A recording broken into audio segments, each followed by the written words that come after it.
उन्होंने बिल्कुल ठीक कहा है कि इंडिया जो है इस टाइम सुपर पावर बनने की रेस में है। मुल्क तो आपने देखा होगा जो प्रीवियसली आपके पास एग्जांपल है श्रीलंका की, बिल्कुल श्रीलंका की। जो नाम है वो ख्वाजा आसिफ ने इसका रखा था।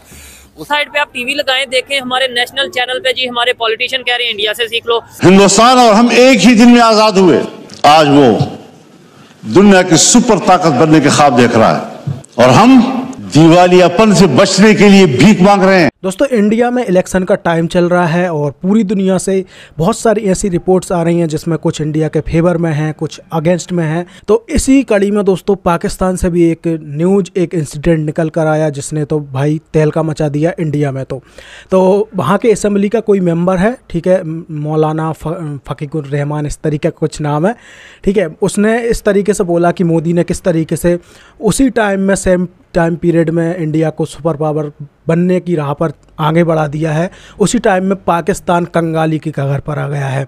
तो इसी टॉपिक पर दोस्तों आज हम पाकिस्तानी पब्लिक के रिएक्शन लेकर आए हैं, जिसमें बहुत सारे लोगों के अलग अलग रिएक्शन हैं। कुछ लोग तो ये बोल रहे हैं कि राहुल गांधी को प्रधानमंत्री बना दो तो दोस्तों अगले 5 साल में ही इंडिया सुपर पावर बन जाएगा। तो आप लोगों का क्या रिएक्शन है, क्या ओपिनियन है, आप लोग कमेंट करके बताइए। बाकी हम बढ़ते हैं वीडियो की तरफ, फिर मिलते हैं वीडियो के एंड में। देखिए, बात ये है कि मैं तो मौलाना फजलुर रहमान साहब की आइडियोलॉजी से बिल्कुल एग्री नहीं करता, लेकिन उनके बयान से मैं 100% एग्री करता हूँ। उन्होंने बिल्कुल ठीक कहा है कि इंडिया जो है इस टाइम सुपर पावर बनने की रेस में है। चाइना में एशियन टाइगर्स के बाद, चाइना के बाद इंडिया का नाम ही आता है, पाकिस्तान का नाम दूरों दूर तक नहीं आता है। तो मौलाना साहब ने जो बयान दिया है, उनको पहले तो वो ऐसे बयान नहीं देते थे, देर आए दुरुस्त आए, बिल्कुल ठीक बयान दिया। पाकिस्तान जो है रेस में अब तो शामिल ही नहीं रहा। अब ये हुकूमत अपनी मनमानी कर रही है, इसके पीछे जो हैंडलर्स हैं अपनी मनमानी कर रहे हैं। देखिए, ऐसे तो मुल्क का भला नहीं होगा। आप आपस में लड़ते रहें, जो मर्जी करते रहें। देखिए, you have to have a state policy. आपकी स्टेट पॉलिसी थी पिछले 70 सालों से कि इंडिया आपका आर्च नेमेसिस है, आपका जानी दुश्मन है, पहले दिन से आपका मुखालिफ है।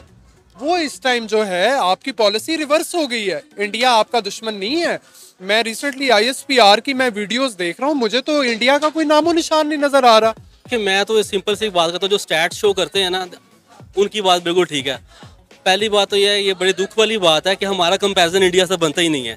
हम लोग 50 या 60 बिलियन डॉलर की जो हमारी जो वर्थ है, जो भी है, जो मांग के हम लोगों पर रिजर्व में है, और एक 600 बिलियन डॉलर की कंट्री जिनके पास रिजर्व में 600 बिलियन डॉलर, आप खुद देखें कि उनके साथ हमारा कंपैरिजन कैसे बन सकता है। तो बजाय लफ्जी बयानबाजी के वो हम और नारेबाजी के, और तो हमें अपने आप पे पहले हमारा कंपेटिटर अगर इंडिया को हम समझते हैं तो उसको कम्पीट करने के देखिए हमें इंटरनली अपने सिस्टम्स को ठीक करना पड़ेगा। तो कुछ व्लॉगर्स को देखिए, मैं नाम नहीं लेता, लेकिन वो जो इंडिया गए ना ट्रैवल के लिए, तो उन्होंने जो दिखाया है ना, वो कंट्री हमारी एक्सपेक्टेशन से कई आगे है।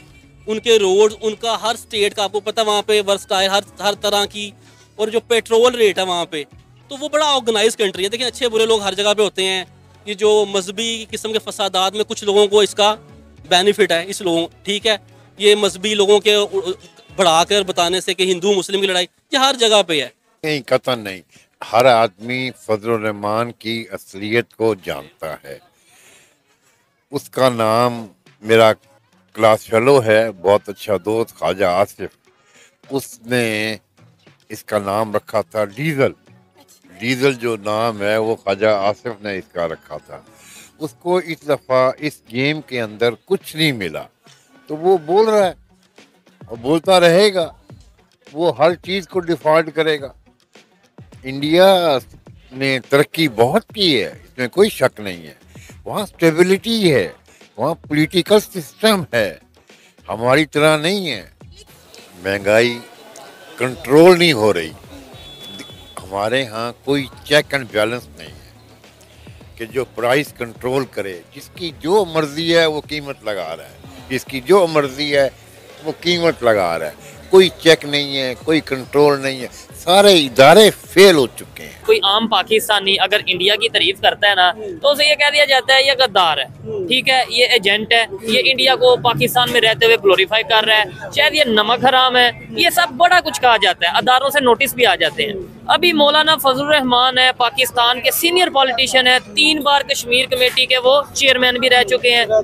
आज उन्होंने असेंबली में खड़े होकर ये बोला है कि 1947 में इंडिया और पाकिस्तान इकट्ठे आजाद हुए, आज इंडिया सुपर पावर बनने के ख्वाब देख रहा है और पाकिस्तान IMF के पास या मुख्तलिफ जगहों पे जाके भीख मांगता फिर रहा है बैंकरप्ट होने से बचने के लिए। क्या कहना चाहेंगे इसके ऊपर? सर क्या इन्वेस्टमेंट करती है, कुछ भी नहीं करती। गवर्नमेंट का जो बच्चा होता है उसके ख्वाब जो दिल में होते हैं वो दिल में ही रह के दफन हो जाते हैं। ठीक हो गया। इंडिया के साथ दूसरी बात, इंडिया के साथ हमारा कंपैरिजन नहीं जो है वो बनता ही नहीं है।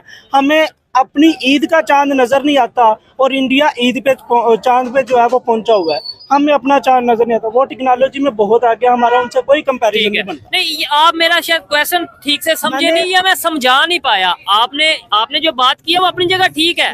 मैं ये कहना चाह रहा हूँ कि ये जो आपने बात की है इस बात पे आपको गद्दार कह दिया जाएगा या मुझे गद्दार कह दिया जाएगा कि आपने ये बात चलाई क्यों है। सर ये शुरू से लेकिन जो हमारे पार्लियामेंट में हमारी असेंबली में बैठ के बात कर देंगे सेम यही, कि आपको नहीं लगता ऐसे तो पब्लिक कंफ्यूज हो जाएगी। एक साइड पे मुझे अगर या आपको कहा जाए कि इंडिया का नाम ही नहीं लेना, इंडिया के बारे में डिस्कशन ही नहीं करनी, इंडिया की तारीफ ही नहीं करनी, और दूसरी साइड पे आप टीवी लगाएं देखें हमारे नेशनल चैनल पे जी हमारे पॉलिटिशियन कह रहे हैं इंडिया से सीख लो, इमरान खान साहब कह रहे हैं इंडिया की फॉरेन पॉलिसी बेहतर है, नवाज शरीफ कह रहे हैं इंडिया G20 का मेंबर।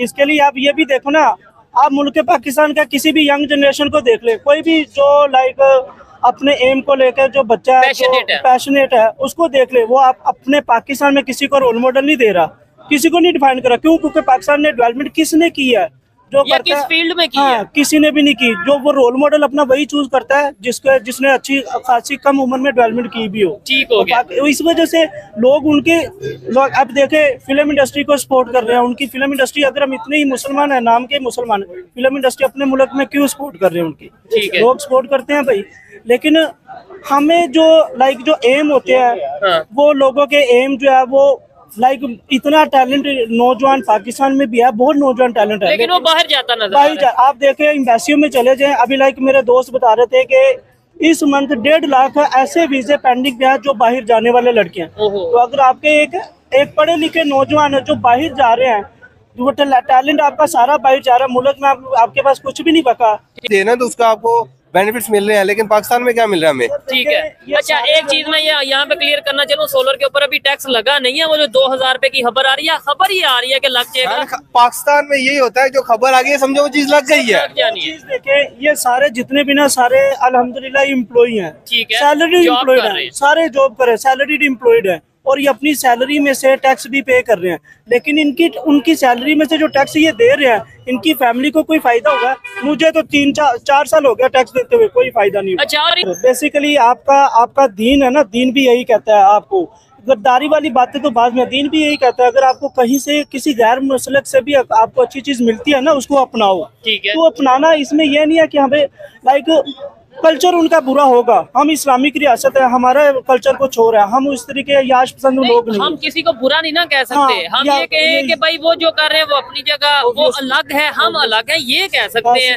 लेकिन अच्छा, आप इसके ऊपर भाई क्या कहना चाहेंगे कि पॉलिटिशियन तो जो कर रहे हैं, आप क्या पाकिस्तान की बेहतरी के लिए कर रहे हैं? मैं क्या कर रहा हूँ और क्या कर सकते हैं? हम जितना मर्जी जो कुछ मर्जी कर ले, लेकिन पाकिस्तान में वो जो है ना, वो आपने बात सुनी, अंधा कानून वाला हिसाब है। अच्छा, ठीक है। अभी तक जो मैंने अपनी लाइफ में देखा है ना, जो अमीर ज्यादा है ना, वो अमीर से अमीर तर होता जाता है। गरीब जो है उसकी कोई नहीं सुनी जानी, जितना कुछ मर्जी कर ले उसके बारे में उसका कुछ नहीं हो सकता। अमीर है, चाहे वो हमारे सियासतदान है, ब्यूरोक्रेट है, जितना अमीर जाते हैं, जितने बड़े बिजनेसमैन है, वो क्यों अमीर से अमीर होते जाते हैं? क्योंकि उनका सारा कुछ इसी पर जाता है। गरीब बंदा क्या करेगा? हम क्या करें? देखें, लेट्स सपोज हम क्रिटिसाइज कर देंगे गवर्नमेंट को, या अगर हम क्रिटिसाइज भी कर रहे हैं ना, तो आज करेंगे, 2-3 दिन करेंगे, 4 दिन करेंगे, उसके बाद नोटिस आ जाएगा। नोटिस आ जाएगा, पकड़े जाएंगे, उठाएंगे, अंदर डाल देंगे, चुप करवा दिया जाएगा। लेकिन अब वो जैसे सियासतदान, जैसे आप बात कर रहे हैं मौलाना फजलुर रहमान की, अब तो मजा तो तब आएगा जब पता चलेगा उसके बारे में उसको क्या कहा जाता है। हाँ, मेरा मेन जो स्टांस है या जो मेन लॉजिक है वो ये कह रहे हैं कि पता चले ना। हमें तो आप नोटिस भेज देते हो, हमें आप उठा लेते हो, हमें जो भी अगर कुछ कर लेते हो। तो मौलाना फजलुर रहमान ने तो बिल्कुल असेंबली में खड़े होकर ये बात की है कि इंडिया जो है वो सुपर पावर बनने जा रहा है या उसके ख्वाब देख रहा है, तो नोटिस तो अब उन्हें भी आना चाहिए। जो अदारे देख रहे हैं उनसे रिक्वेस्ट करता हूँ। अदरवाइज हम लोग कंफ्यूज होते हैं कि असेंबली में बात कुछ और होती है, इंटरनेशनल प्लेटफॉर्म में जाके, भाईजान आप मेरी बात से सेकंड कर सकते हैं या डिसएग्री भी कि हम इंटरनेशनल प्लेटफॉर्म में जाके ये कहते हैं भाई पाकिस्तान तो पूरी दुनिया में पीस चाहता है, पाकिस्तान तो अपने नेबर कंट्री के साथ अच्छे रिलेशन चाहता है, लेकिन नेबर कंट्री जो है वो हमारे साथ अच्छे रिलेशन की बात नहीं करता। जबकि हम अपने घर में आके ये कहते हैं कि हम उन्हें ऐसा कर देंगे, वो हमारे दुश्मन हैं, हमने उनकी बात नहीं करनी। जब ये डबल स्टैंडर्ड होगा, ये पॉलिसीज हमारी में फर्क होगा, तो कहीं ना कहीं दुनिया हम पे हंसेगी। अभी देखे ना, हम कहते हैं कि पीछे वाली हुकूमत ने ये कर दिया, खजाना खाली छोड़ दिया, यही क्रिटिसाइज करते रहे ना, तो एट द एंड सिर्फ बाबा कायदे आज़म ही बचता है।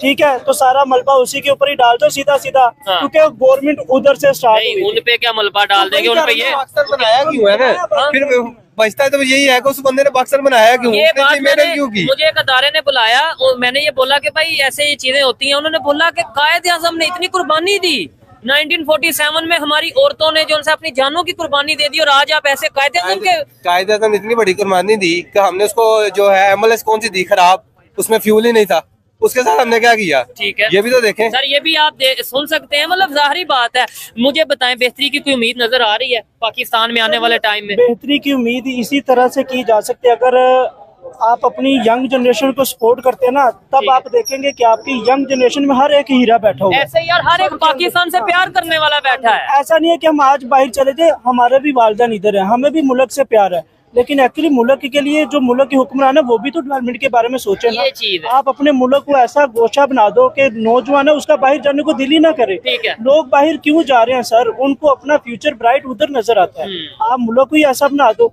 सोने की चिड़िया। हम कहते हैं पाकिस्तान जैसा मुल्क नहीं है, नो डाउट हम भी मानते हैं पाकिस्तान जैसा मुल्क नहीं है। यहाँ पे आप हर चीज खुले तरीके से कर सकते हो, देख सकते हो, आप बहुत सी चीजें कर सकते हो यहाँ पे, लेकिन बाहर के मुल्क में बहुत सी पाबंदियों को आपको फॉलो करना पड़ता है। लेकिन आपके ये मुल्क बहुत अच्छा है, लेकिन हमारी पॉलिसीज अच्छी नहीं है। किसी ने मुल्क के लिए नहीं सोचा सर। जो अगर मुल्क के लिए सोचा होता है तो मुल्क आज सोने की चिड़िया बना होता है। और एक एग्जांपल मैं ये भी दूंगा, फिर इनसे ये कुछ बात करना चाहते हैं वो करूंगा। लेट्स सपोज पाकिस्तान अगर चांद पे पहुंच जाता, तो क्या हम नहीं कहते फखर से कि हाँ भाई ये देखें हम पाकिस्तानी, हम चांद पे पहुंच गए हैं, टेक्नोलॉजी में इतना आगे हैं। लेट्स सपोज पाकिस्तान दुनिया की चौथी, पांचवी, छठी बड़ी इकॉनमी होता, तो क्या हम फखर से नहीं कहते कि भाई हम किसी के पास भीख मांगने नहीं जाते, हम तो पाकिस्तानी है, हमें किसी की जरूरत नहीं है। लेट्स सपोज अगर आज पाकिस्तान में ह्यूमन राइट्स की वायलेशन ना हो रही होती, तो अगर अमेरिका ये कहता है कि भाई पाकिस्तान, रिपोर्ट आई है रिसेंटली कि भाई पाकिस्तान में ह्यूमन राइट की वायलेशन हो रही है, तो हम मुंह तोड़ते, या अगर नहीं हो रही तो अभी मुंह तोड़ते हैं अमेरिका का कि भाई आप झूठ बोल रहे हो। अगर हम चुप रहते हैं, हमारे अदारे चुप रहते हैं, हमारी गवर्नमेंट चुप रहती है, तो इसका मतलब है कहीं ना कहीं हमारी गलती है। जाहिर सी बात है यार, इसमें सीधी सी बात है, पाकिस्तान दुनिया का वाहिद मुल्क है जिसके पास कौन सी ऐसी चीज है जो चीज हमारे पास नहीं है। ठीक है, मौसम, चारों मौसम हमारे पास, कोई ऐसा मतलब बता दो जो स्टेबल गवर्नमेंट दुनिया की, आपने बोला कौन सी ऐसी चीज नहीं है, स्टेबल गवर्नमेंट नहीं है यार। वो उसको तो छोड़ दो, वो तो छोड़ दो, उनका तो नाम ही ना लिया जाए। क्यों? उनको सिर्फ अपने पेट की पड़ी है। ठीक है, हम IMF से कर्जा लेते हैं, ठीक है, उसका जो कर्जा हमारा जाता है किसी गरीब बंदे को मिलता है, उसमें से 80 से 90% तो जितने हमारे गुजरे हैं, जितने असेंबली होल्डर हैं, सारे उनके अभी भी 1.1 बिलियन अनाउंस हो गया। हमें क्या है जी, क्या उसका नाम लेते हैं जी, फ्यूल हम बाहर से ले रहे हैं। वो फ्यूल जो हम बाहर से लेके आते हैं किसी गरीब बंदे को मिलता है, उसका 70-80% तो गुजरा की गाड़ियों में चला जाता है। जो बिजली है, जितने सारे जज हैं, जितने हैं हमारे ब्यूरोक्रेट सारे हैं, वार्ड बैंक के मुलाजम है, 1000-1000, 2000, 4000 उन्होंने फ्री है, सारी उनके घर में बिजली जा रही होती है। तो गरीब बंदा तो मरता, तो गरीब बंदा हर लिहाज से। जब तक हम अपने ये सारे मामला ठीक नहीं करेंगे, पाकिस्तान तरक्की कभी भी नहीं कर सकता। देखिए, इंडिया को अगर आप कहते हैं ना, देखिए इंडिया का हुआ ये था कि जब से इंडिया बना ना, उसकी जो स्टार्टिंग की लीडरशिप थी, ठीक है, यानी उनका गांधी थे जो अच्छे लीडर थे उनके हिसाब से। अच्छा, गांधी तो वो तो मारे गए थे ना, ठीक है, तो स्टार्टिंग में मारे गए। उनकी एक वो कांग्रेस की गांधी वगैरह वो मारे गए थे,